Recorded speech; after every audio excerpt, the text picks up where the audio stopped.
Hello friends, આજે આપણે બનાવીશું બનાના શેક. ગરમીમાં મસ્ત મજા આવે, હેલ્ધી.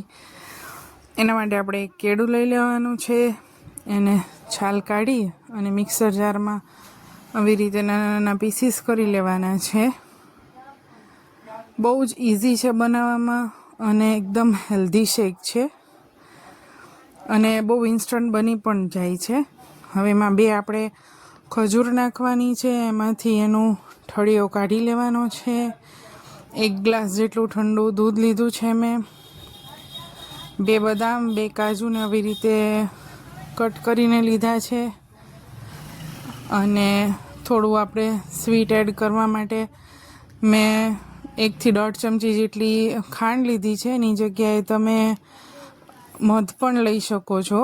હવે એને આપણે મિક્સરમાં ગ્રાઇન્ડ કરી લેવાનું છે. એકદમ મિક્સ થઈ જાય એટલે આપણું તૈયાર છે બનાના શેક. આમાં તમે બનાનાની ક્વોન્ટિટી જો થીક રાખવું હોય તો વધારી શકો છો. એકદમ હેલ્ધી રેસીપી છે, જરૂરથી ટ્રાય કરજો અને લાઈક